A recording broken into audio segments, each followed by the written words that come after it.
보겠습니다. 안녕하십니까. 오늘은 부가가치세 과세표준에 대해서 설명하도록 하겠습니다. 자, 과표라는 건 여러분들이 세금 매기는 기초점이에요. 자, 오늘 이제 아마 여기까지 하게 될 것 같네요. 자, 세금의 기초 단위를 설정하는 부분이 우리는 이제 과세표준이라고 많이 얘기들 합니다. 자, 우리 계산 구조를 보면 부가가치세는 우리나라는 세액공제법이잖아요. 세액 가지고 10%에 대한 부가세를 가지고 계산하는 구조입니다. 그래서 매출세액에서 매입세액을 뺀 나머지 우리는 이것을 납 또는 환급이라고 얘기합니다. 그래서 과연 여기에 들어가야 될 매출세액이 얼마냐, 어떤 금액으로 측정할 것이냐라는 게 우리가 얘기한 매출세액이라고 생각을 하시면 돼요. 그럼 이 10%에 해당되는 금액이 어떤 게 있느냐? 자, 우리 이제 세액이라 그러면 두 가지를 배우셨어요. 첫 번째는 뭐냐 하면 내가 대상되는 금액에 10%를 곱하는 금액과 우리는 이제 우리나라는 수출 주도업이잖아요. 그래서 무역을 하는 나라여서 곱하기 한 0%도 있으셨어요. 그래서 두 개의 논리가 나온다라는 거, 세액은. 그래서 0과 10%입니다. 그럼 그 대상이 과세 표준이라는 건데 이 과세 표준이 어떻게 나눠지느냐? 이제 공급 가액이라는 것도 있고요. 우리가 얘기하는 공급 대가라는 얘기도 있습니다. 부가가치세에서는 공급 가액이라는 것은 우리가 부가가치세가 포함되지 않은 금액을 공급 가액이라고 얘기합니다. 그럼 결론은 공급 가액은 과세 표준을 얘기한다라고 보시면 돼요. 얘와 얘는 동급이다 이렇게 생각하시면 되고, 자, 그래서 부가가치세 포함되지 않는 금액. 여러분들이 이제 나중에 전산을 배우시게 되면 부가가치세 별도, 그다음에 VAT 별도, 제외 이런 말은 부가가치세가 10%가 포함되지 않은 금액을 얘기한다라고 보시면 됩니다.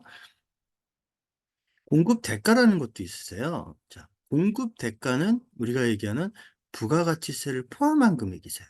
공급 가액에다가 곱하기 10% 한세액을 포함한 금액을 공급 대가라고 얘기합니다. 자, 그래서 공급가액에 부가가치 포함된 금액. 자, 요걸 우린 공급 대가라고 얘기를 하시는 거예요. 그래서 공급 대가 그러면 부가가치 포함된 금액. 그러니까 시험 문제 여러분들이 얘와 얘가 포함되어 있는 금액이 이겁니다.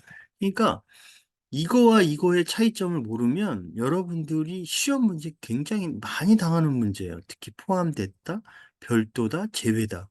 이런 말 꼭 기억하셔야 됩니다. 안 그러면 이제 이게 틀려지잖아요. 그럼 이게 틀려지면 이게 틀려지는 거잖아요. 납부와 환급이. 그래서 굉장히 중요한 말입니다. 자, 우리 공급대가라 그러면 여러분들이 생각하기 이 공급대가가 생각나는 것은 이제 신용카드라고 생각하시면 돼요. 신용카드는 우리 부가가치세 포함된 금액을 받습니다. 그죠? 자, 그래서 공급대가 꼭 기억하시고요. 자, 그래서 매출세액의 이제 계산 구조를 보면 이제 이렇게 돼 있어요. 부가가치 신고서에 가보면 이게 신고서의 일부입니다. 우리가 이제 신고서 가면 이 금액칸이 이제 공급 가액이라고 보시면 되겠고요. 요건 이제 10% 나눠진 세액이 따로 적게 되는 거고. 자, 여기 보면 이제 0 세울엔 0이라고 돼 있잖아요. 그럼 세액이 없다라는 뜻입니다. 자, 우리가 얘기하는 이제 과세 표준은 자, 이제 공급 가액이라고 말씀드렸습니다. 그럼 공급 가액을 어떻게 결정할 거냐? 네가 어떠한 돈으로 받느냐? 어떠한 가격 형태로 이루어지느냐? 어떤 조건으로 팔았을 때 그 금액을 어떻게 정해지느냐에 따라 이게 이제 과표가 바뀐다라고 흔히 얘기하거든요. 공급 가액이 바뀌어질 수가 있거든요. 그래서 부가가치세는 너 금전으로 받으면 그건 어떻게 계산할 거야? 세금 매길 때. 자, 그럴 때는 이제 뭐가 되냐면 금전으로 받는 돈으로 받은 금액을 얘기합니다. 자, 금전 외의 물건을 받았을 때는 어떻게 할 거냐? 내가 물건을 팔았는데 그 물건이 뭐 돈이 아닌 다른 물건으로 받았을 때는 자신이 공급한 제한화 용역에 대한 시가로 계산을 합니다. 자, 그리고 부당하게 낮은 대가를 받을 때도 있잖아요. 정상적인 금액가 우리 10만 원인데 이거보다 뭐 5만 원을 받았다든지 뭐 이런 경우에는 자, 이럴 경우에는 자신이 공급한 재화 등의 시가로 계산을 하신다라는 거. 자신, 자기 뭐 이렇게도 표현을 합니다. 자, 폐업을 한 경우에는 폐업 시 남아있는 잔존재와 우리 그 간주 공급이 또 나오게 되게 있어요. 그죠? 자, 그래서 제가 앞에서 얘기할 때 간주 공급을 모르면 정신 못 차립니다. 이론에서는. 그래서 간주 공급에 대한 내용을 조금 더 상세히 파악을 하고 오시면 조금 더 이해가 쉽다라고 생각을 하시면 되겠습니다. 남아있는 잔존재화에 대한 시가로 계산을 한다. 자, 간주 공급. 자, 우리가 얘기하는 뭐 사업상의 증여라든지 자가 공급이라든지 면세 사업에 이제 여러 가지 또 전역하신 자가 공급의 논리도 있잖아요. 자, 이 사업상의 증여라든지 요런 것들 개인적 공급도 있을 거고요. 자, 요런 이제 간주 공급을 얘기합니다. 그 자가 공급의 직매장 반출은 제외입니다. 세금계산서 발행을 해야 되기 때문에 취득 가액으로 설정을 한다 그랬잖아요. 여기 뒤에 보시면. 자, 그래서 자기가 공급한 재화에 대한 용역의 시가입니다. 자, 직매장 반출은 우리 취득가액으로 생각을 하시면 되고요. 자, 매입세에게 공제받은 재화에 대한 가액으로 또는 그 다음에 다른 사업장의 반출 시에는 취득가액을 더한 금액을 한다라는 의미는 자, 제가 뭐 예를 들어서 하는 얘기고요. 이거는 자, 내가 프랜차이즈 사업을 하신다라고 생각을 하시면 뭐 국내 프랜차이즈 되게 많잖아요. 그죠? 자, 내가 뭐 예를 닭 치킨을 한다라고 얘기하면 뭐 치킨 회사에 다른 사업장으로 프랜차이즈 같은 걸 할 때는 우리가 마진을 좀 붙여서 내보내야지. 그냥 내가 보낼 수는 없잖아요. 내가 직영하는 매장이 아니기 때문에 그럴 때는 취득가액에 더한 금액이 나가게 돼 있습니다. 그래서 얘는 취득가액에 더한 금액이다. 이렇게 보시면 되고요. 자, 장기할 판매입니다. 여기는 완성도 지급 조건부는 대가를 받기로 한 때죠. 우리가 각 부분을 우린 과표로 잡는다. 외상거래, 할부거래. 요럴 때 공급 시에는 총 공급가액으로 하신다라고 보시면 되죠. 이게 이제 장기가 아닌, 여기서 말하는 장기의 의미는 1년 이상이죠. 그죠? 우리가 배운 대로 얘기하면 1년 이상의 대금을 2회 이상 나눠서 받으면 이게 이제 장기 할부 판매가 되시잖아요. 자, 여기 할부 판매는 단기 할부 판매라고 생각을 하시면 돼요. 우리가 이제 하이마트에 가서 뭐 24개월 뭐 장기가 아니잖아요. 그죠? 뭐 예를 들어서 6개월, 8개월 이제 끊었단 말이에요. 그러면 이제 그때는 넘어간 순간부터의 금액인 전체 금액으로 계산을 하신다라고 보시면 되겠습니다. 그럼 과연 여기에 있는 시가는 어떤 금액을 얘기하느냐? 시가라는 것은 우리가 어, 제3자와의 거래 금액을 얘기합니다. 자, 3자와의 거래 금액을 계속적으로 이제 한 거래 금액을 얘기하겠죠. 요 금액을 우리는 시가라고 생각을 하시면 되겠습니다. 자, 그럼 이제 계산산식이 나오게 돼 있으세요. 자, 이 계산산식은 우리가 얘기하는 과표에 포함되는 게 있고 포함되지 않는 게 있으세요. 여러분들이. 포함되지 않는 거. 자, 이제 뺀다라는 의미로 보시면 되겠죠. 차감하는 항목.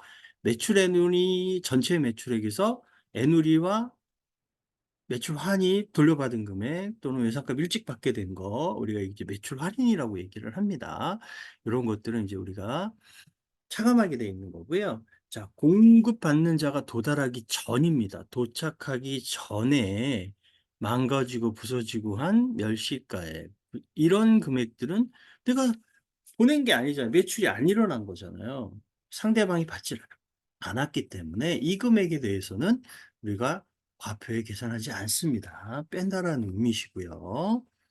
자, 재화나 용역 공급과 직접 관련되지 아니하는 국고보조금, 공공보조금은 국가한테 세금을 받는다 의미가 없잖아요. 그래서 얘네들은 통상적인 국고보조금, 공공보조금은 우리가 뭘로 본다? 과표에 포함하지 않는 금액으로 봅니다. 자, 그리고 공급대가에 지원을 받는 연체이자는 우리가 과표에 포함하지 않는다. 반환 조건부 용기대금 포장 비용은 여러분들이 이제 대형 마트에 가시면 자 어떻게 됩니까? 요 용기대금 있잖아요. 우리 이제 쇼핑백 같은 거 받잖아요. 그거 이제 반납하면 600원 돌려받습니다. 대형마트에 가시면 반환 조건부 용기대금은 우리 이제 동네에 있는 슈퍼 가가지고 맥주를 이제 우리 한 박스를 사게 되면 자, 거기에 이제 한 박스에 20병이라고 예를 들면 그 박스 값을 보증금식으로 받습니다. 그 슈퍼 아저씨께서. 왜 받으세요? 아, 저희 이게 회수율이 좀 적어서 빈병하고 같이 갖고 오시면 제가 다시 뭐 2만 원 다시 돌려드립니다. 라고 얘기하시는 거예요. 그러니까 요거 이제 보증금의 성격이 있다라고 생각을 하시면 돼요. 그거 돌려줘야 될 돈이잖아요. 판매하신 분들은. 그렇기 때문에 요것은 과표에 포함한다, 포함하지 않는다? 포함하지 않는다라는 거죠. 자, 그 다음에 대가의 구분 기재한 경우 종업원에 대한 이제 봉사료는 이제 우리가 이분들은 이제 이게 팀입니다. 우리나라는 이제 팀 문화가 많이 발전을 안 했기 때문에 뭐 여러분 아시다시피 뭐 대중 방송에도 보시면 뭐 미국을 꼭 나쁘게 얘기하는 건 아니잖아요. 그죠? 거기 가시면 이제 뭘 하나 먹었는데 팁을 그 판매 고객에 20% 이상을 줘야 됩니다. 안 그러면 총 맞아 죽습니다. 뭐 이렇게 농담 삼아 하는 얘기고요. 자, 그래서 대가와 구분 기장되어 있는 거예요. 가격이 얼마인데 그거에 대한 봉사료 10%가 다시 붙어 있다라는 거. 예를 들어서 그럼 그 부분에 대한 거는 이분들의 뭡니까? 수입이잖아요. 그래서 요 금액과는 관계가 없기 때문에 그 금액은 이제 과표에 포함하지 않는다라고 보시면 되겠습니다. 자, 포함되는 항목이 있어요. 얘는 이제 더하는 항목이세요. 더하는 항목. 자, 우리 활부 판매, 장기할 판매, 이자 상당. 여러분 이제 핸드폰 생각하시면 되잖아요. 핸드폰을 지금 당장 팔면 100만 원밖에 못 받는데 이걸 활부 판매하면 여러분이 그 핸드폰 값에 그 기계 값이 이게 빠져나갑니다. 할부로 돼 있기 때문에 여러분들이 고지서를 잘 안 보셔서 그런데 핸드폰에서 이렇게 보시면 고지서가 나오잖아요. 그래서 거기 보면 기계값에 매달 이제 이렇게 뭐 몇천 원씩 몇백 원씩 빠져나가게 돼 있습니다. 그럼 그걸 다 합쳐보면 100만 원이 아니라 110만 원이 되는 거잖아요. 그래서 그 이자 금액은 매출이 발생한 거잖아요. 그래서 과표에 포함되신다라는 거. 자, 대가 일부로 받은 거예요. 대가 일부로 공짜잖아요. 쉽게 얘기하면. 자, 운송비, 포장비, 하역비는 자, 뭡니까? 과표에 포함되는 거죠. 대가성의 관계가 있기 때문에. 자, 그 다음에 개별 소비세 우리가 얘기하는 자, 농어촌 특별세 이런 것들 교육세는 과표에 포함합니다. 이 세금에 세금을 더한 금액에 여러분들이 나중에 여기에다가 뭐 수입제한 과세표준 같은 경우 곱하기 10%한 게 여러분들 세액이 되시는 거예요. 자, 요거는 이제 더하는 항목이세요. 자, 그 다음에 이제 공제해서는 안 되는 항목이에요. 이미 과세 표준에 포함되어 있는 금액을 얘기합니다. 그래서 요거는 저는 이렇게 얘기합니다. 빼지도 마, 더하지도 마, 건들지도 마. 이렇게 얘기합니다. 왜? 이미 부가가치세가 포함되어 있는 금액인데 그 일이 일어나면 그때 가서 해결해라. 이건 그래서 사후적인 문제라고 얘기를 합니다. 그 첫 번째가 뭐냐면 대손금이에요.